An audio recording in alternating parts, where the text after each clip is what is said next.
नमस्कार। आकाशवाणी जयपुर अजमेर से प्रस्तुत है प्रादेशिक समाचार।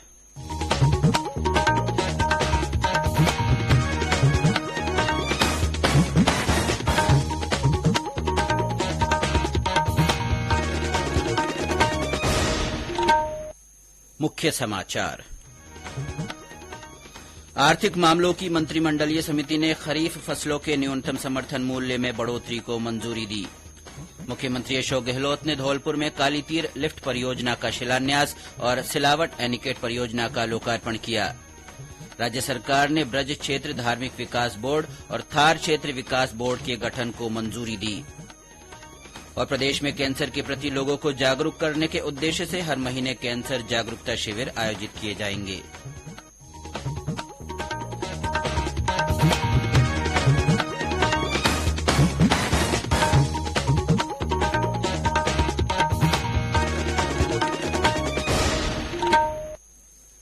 समाचारों के साथ मैं अब्दुल हनीफ और अब समाचार विस्तार से।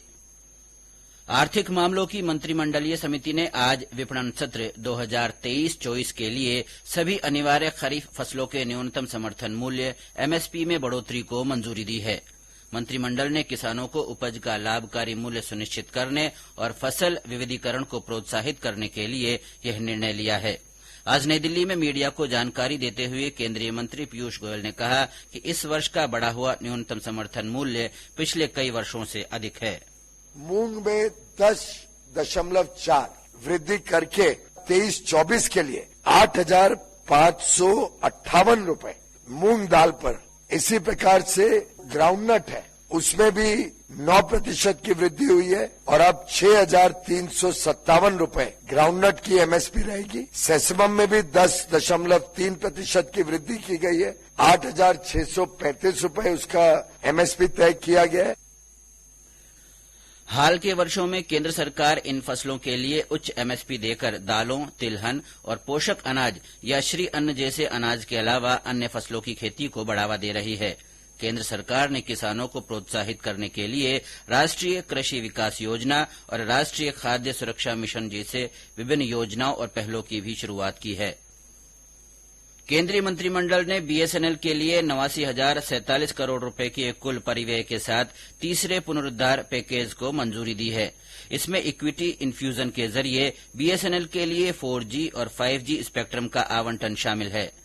बीएसएनएल की अधिकृत पूंजी 1,50,000 करोड़ रुपए से बढ़ाकर 2,10,000 करोड़ रुपए की जाएगी।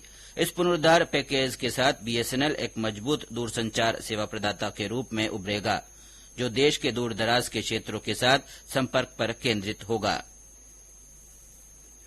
मुख्यमंत्री अशोक गहलोत ने आज धौलपुर जिले की काली तीर लिफ्ट परियोजना का शिलान्यास और सिलावट एनीकट परियोजना का लोकार्पण किया। मुख्यमंत्री निवास से वीडियो कॉन्फ्रेंस के जरिए श्री गहलोत ने लोकार्पण समारोह को संबोधित करते हुए कहा कि इन परियोजनाओं से धौलपुर जिले के जलस्तर में बढ़ोतरी होगी और किसानों को सिंचाई के लिए लंबे समय तक जल मिलेगा। उन्होंने प्रदेशवासियों से जल संरक्षण और कम पानी में अधिक खेती की पद्धति को अपनाने का आह्वान किया। बसेड़ी विधानसभा की सरमथुरा तहसील में काली तीर लिफ्ट परियोजना के निर्माण में 643 करोड़ रुपए खर्च होंगे। चंबल नदी में वर्षा काल के दौरान जल को लगभग 180 मीटर लिफ्ट कर पार्वती बांध और रामसागर बांध को पूरी क्षमता तक भरा जाएगा। इस परियोजना से धौलपुर जिले के 3 शहरी और 433 ग्रामीण क्षेत्रों के लिए पेयजल भी उपलब्ध हो सकेगा। जिले की राजाखेड़ा तहसील के सिलावट गांव में ऊटंगन नदी पर 100 मीटर लंबा और 2 मीटर ऊंचा एनीकट बनाया गया है। इस एनीकट के निर्माण से ग्राम सिलावट, जवाहर कपुरा, काटरपुरा और कसियापुरा के गांव के 12,000 लोगों को लाभ मिलेगा। राज्यसभा सांसद किरोड़ीलाल मीणा ने आज जयपुर स्थित प्रवर्तन निदेशालय के कार्यालय में जाकर सूचना प्रौद्योगिकी विभाग में कथित घोटाले को लेकर शिकायत दर्ज कराई है। इस मामले में शिकायतकर्ता जितेंद्र सिंह भी श्री मीणा के साथ रहे। शिकायत दर्ज कराने के बाद मीडिया से बातचीत में श्री मीणा ने कहा कि आईटी विभाग में बड़ा घोटाला हुआ है। ईडी को घोटाले के संबंध में पूरे दस्तावेज दिए गए हैं। उन्होंने उम्मीद जताई कि ईडी मामले में लेकर कार्रवाई करेगी।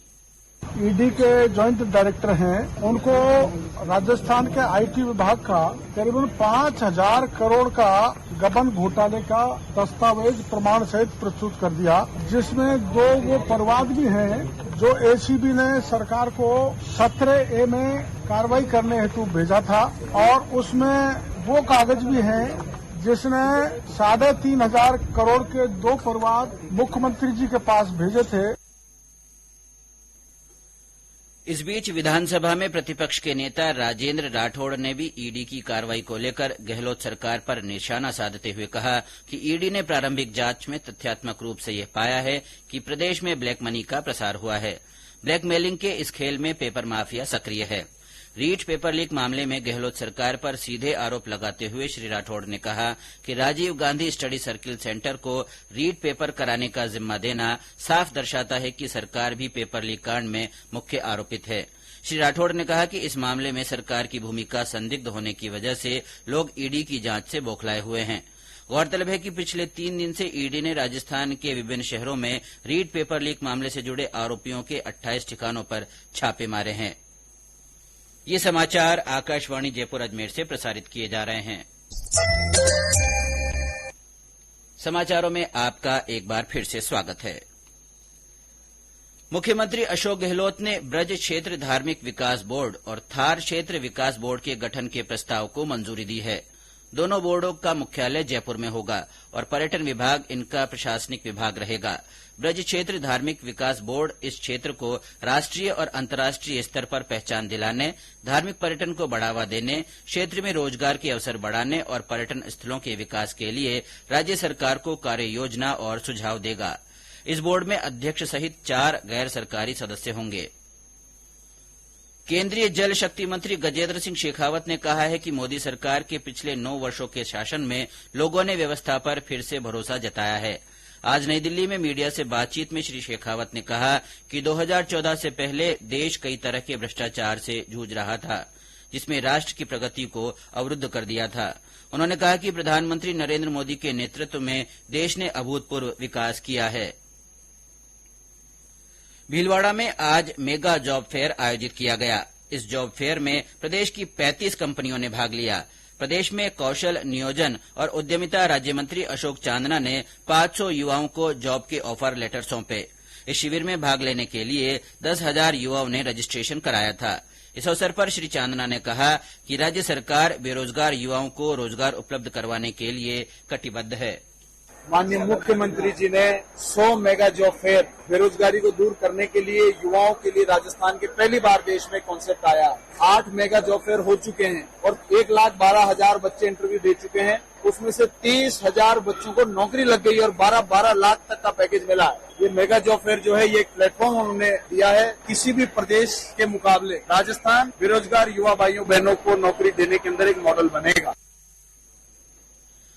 अजमेर में पेयजल आपूर्ति व्यवस्था मजबूत की जाएगी। इसके लिए मुख्यमंत्री अशोक गहलोत ने 31 करोड़ रुपए से अधिक की राशि मंजूर की है। इस राशि से जिले की पाइपलाइन और पेयजल संबंधी आवश्यक कार्य करवाए जाएंगे। राज्य में कैंसर रोग के प्रति लोगों को जागरूक करने के उद्देश्य से हर महीने कैंसर जागरूकता शिविर आयोजित किए जाएंगे। चिकित्सा निदेशालय ने राज्य के सभी मेडिकल कॉलेजों के प्राचार्यों और मुख्य चिकित्सा अधिकारियों को इस संबंध में निर्देश दिए हैं। शिविरों में कैंसर के रोगियों को चिन्हित कर उन्हें इलाज के लिए अस्पतालों में रेफर किया जाएगा। इलाज के दौरान चिकित्सक मरीजों से मोबाइल के जरिए संपर्क में रहेंगे। इसके साथ ही कैंसर मरीजों की नियमित ऑनलाइन स्क्रीनिंग करके उनका डेटाबेस भी तैयार किया जाएगा। भरतपुर में मतदाताओं में जागरूकता लाने के उद्देश्य से जिला निर्वाचन विभाग की ओर से चलाए जा रहे स्वीप कार्यक्रम के तहत आज बयाना में स्काउट गाइड और स्कूली विद्यार्थियों ने रैली निकाली। इसके साथ ही मतदान करने की शपथ भी दिलाई गई। 18 साल की आयु पूरी कर चुके युवाओं से मतदाता सूची में नाम जुड़वाने और लोकतंत्र को मजबूत करने के लिए मतदान प्रक्रिया में भाग लेने का आह्वान किया गया। मुख्यमंत्री अशोक गहलोत ने आज मुख्यमंत्री निवास पर भारत की पहली हैंडबॉल प्रीमियर लीग की विजेता ट्रॉफी का अनावरण किया। उन्होंने लीग के पोस्टर का विमोचन करने के साथ बॉल पर शुभकामना संदेश लिखकर हस्ताक्षर भी किए। लीग की शुरुआत कल से सवाई मानसिंह स्टेडियम के इंडोर स्टेडियम में होगी। इसमें राज्य के अलावा 6 अन्य प्रदेशों की टीमें भी भाग लेंगी। लीग का समापन 25 जून को होगा। इस अवसर पर लीग के मुख्य संरक्षक राजीव अरोरा भी मौजूद रहे। अंतर्राष्ट्रीय योग दिवस के व्यापक प्रचार प्रसार के लिए सवाई माधोपुर में केंद्रीय संचार ब्यूरो के क्षेत्रीय कार्यालय की ओर से जागरूकता कार्यक्रम आयोजित किए जा रहे हैं। इसी कड़ी में आज जिले के कौसाली गांव में योगाभ्यास कार्यक्रम रखा गया। इसमें बड़ी संख्या में महिलाओं सहित आमजन शामिल हुए। दौसा जिले के विशिष्ट केंद्रीय कारागृह में 3 दिन का योग साधना शिविर आज से शुरू हुआ। ये शिविर राजस्थान कारागार विभाग की ओर से आयोजित किया जा रहा है। इन शिविरों का आयोजन 21 जून को होने वाले अंतर्राष्ट्रीय योग दिवस की तैयारियों के तहत किया जा रहा है। सीकर जिले के फतेहपुर शेखावाटी के पास आज सुबह एक ट्रेलर और कार की टक्कर में 4 लोगों की मौत हो गई। हादसा फतेहपुर सालासर राजमार्ग पर मरडाटू बस स्टैंड के पास हुआ। दुर्घटना के समय कार जोधपुर से फतेहपुर जा रही थी और ट्रेलर फतेहपुर से जोधपुर की तरफ आ रहा था। सूत्रों के अनुसार ये हादसा ओवरटेक के कारण हुआ। चूरू में ठोस और तरल पदार्थों के कचरा प्रबंधन के लिए स्वच्छ भारत मिशन के तहत 14.5 करोड़ रुपए की लागत से विकास काम कराए जाएंगे। जिला कलेक्टर ने बताया कि इस राशि से जिले में 204 कचरा प्रबंधन के कार्य किए जाएंगे। आज विश्व खाद्य सुरक्षा दिवस है। भोजन से संबंधित जोखिम, मानव स्वास्थ्य को हानि, आर्थिक समृद्धि, कृषि और सतत विकास जैसे मुद्दों का पता लगाने और उनके प्रबंधन पर ध्यान आकर्षित करने के लिए यह दिन मनाया जाता है। यह दिन हमें इस बात पर विचार करने का अवसर भी प्रदान करता है जो हम भोजन करते हैं वे मानव स्वास्थ्य के लिए सुरक्षित हो। इस वर्ष के विश्व खाद्य सुरक्षा दिवस का विषय है खाद्य मानक जीवन सुरक्षित बनाते हैं। और अब अंत में मुख्य समाचार एक बार फिर। आर्थिक मामलों की मंत्रिमंडलीय समिति ने खरीफ फसलों के न्यूनतम समर्थन मूल्य में बढ़ोतरी को मंजूरी दी है। मुख्यमंत्री अशोक गहलोत ने धौलपुर में कालीतीर लिफ्ट परियोजना का शिलान्यास और सिलावट एनीकेट परियोजना का लोकार्पण किया। राज्य सरकार ने ब्रज क्षेत्र धार्मिक विकास बोर्ड और थार क्षेत्र विकास बोर्ड के गठन को मंजूरी दी है। और प्रदेश में कैंसर के प्रति लोगों को जागरूक करने के उद्देश्य से हर महीने कैंसर जागरूकता शिविर आयोजित किए जाएंगे। इसके साथ ही प्रादेशिक समाचार बुलेटिन समाप्त हुआ। नमस्कार।